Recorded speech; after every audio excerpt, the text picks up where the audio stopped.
వెళ్లాల్సిన అవసరం ఉంది. ఆత్మవిశ్వాసంతో ముందుకు పోవాల్సిన అవసరం ఉంది. మన పార్టీ నుంచి కొంతమంది అవకాశవాదులో కొంతమంది పదవులు పొందిన నాయకులు బయటకు పోతా ఉన్నారు. కానీ వాళ్ళు ఉన్న సమాచారం ఏంటంటే మన పార్టీ నుంచి పోయి ఎంపీగా పోటీ చేస్తున్న కాంగ్రెస్ పార్టీ 4 అభ్యర్థులు కూడా 3వ స్థానంలో ఉన్నారు. అది దానం నాగేందర్ కావచ్చు, అది సునీత మహేందర్ రెడ్డి కావచ్చు, అది కడియం కావ్య కావచ్చు, అది రంజిత్ రెడ్డి కావచ్చు. ఇవాళ ప్రజలు దాన్ని హర్షించడం లేదు. మన కార్యకర్తలు కూడా అక్కడ కసిగా వాళ్ళ గుణపాఠం చెప్పడానికి ఇవాళ సిద్ధంగా ఉన్నారు. మనము కూడా ఈ రోజు మంచి అభ్యర్థి వచ్చింది మన క్యామ మల్లేశం గారు. రాజకీయాల్లో అపారమైన అనుభవం ఉన్న వ్యక్తి, సౌమ్యుడు, బలహీన వర్గాల నాయకుడు.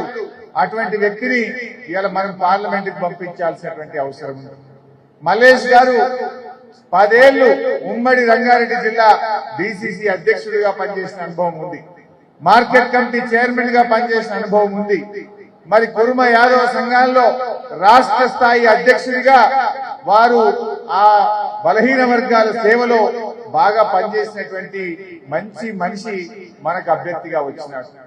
మరి ఇప్పుడే మా కిషోర్ చెప్పింది ఇక్కడ అభ్యర్థి గురించి. ఇక్కడ అభ్యర్థి చరిత్ర ఏంది? ఇక్కడ కాంగ్రెస్ పార్టీ నుంచి పోటీ చేస్తున్న అభ్యర్థి రాహుల్ గాంధీ సంతకాన్ని ఫోర్జరీ చేసి పార్టీ నుంచి ఎక్స్పెల్ అయినటువంటి వ్యక్తి. మరి అటువంటి వ్యక్తి ఇక్కడ ఇవాళ భువనగిరిలో కాంగ్రెస్ పార్టీ తరఫున పోటీ చేస్తుంది. రేపు ఎంపీ అయితే కూడా మరి ఏం చేస్తాడో, అందువల్ల జాగ్రత్తగా ఉండాలి.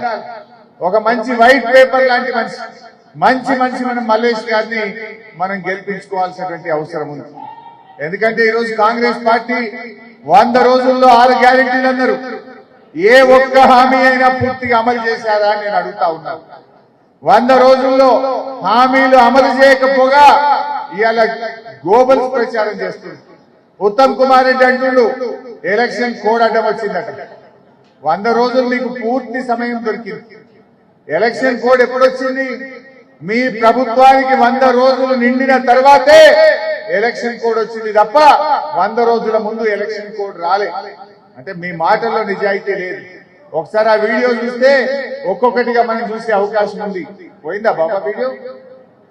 డిస్కనెక్ట్ అయిందా?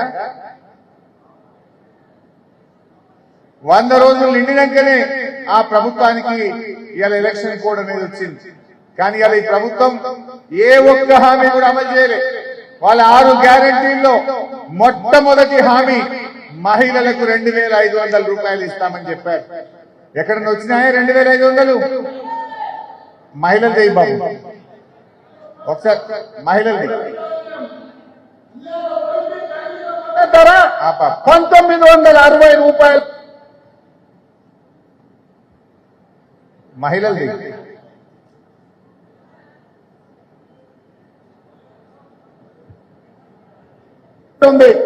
కానీ కేసీఆర్ రైతులు మోసానికి గురై ఇవాళ దళారులు మిల్లర్లు 1200కు 1400 కొంటుండ్రు. కాబట్టి 1960 రూపాయలున్న వరి కనీస మద్దతు ధరకు మించి 2500తో ఒట్లు కొనే బాధ్యత. ఓకే బాబా, వడ్లు ఏమన్నాడే 500 బోనస్ ఇచ్చి 2500 రూపాయల క్వింటాల్ వడ్లు కొట్టమన్నారు. ప్రజలు పాపం నమ్మి కాంగ్రెస్ కోటేషన్. మొన్న వానకాలం వడ్లు వచ్చినాయి.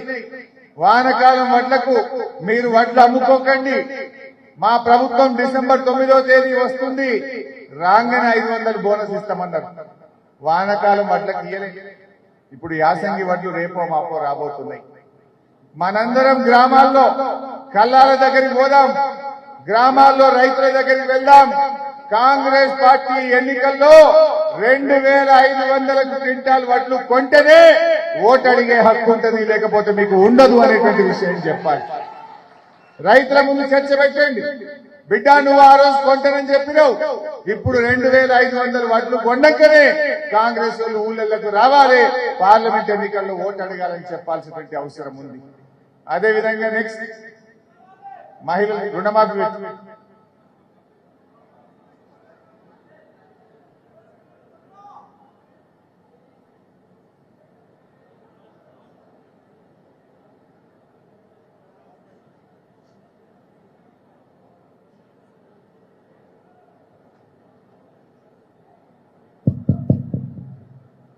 ఏమైందిరా బాబు, వెళ్ళి ఎవడన్నా కాంగ్రెస్ వాడు వచ్చిండా ఏమి?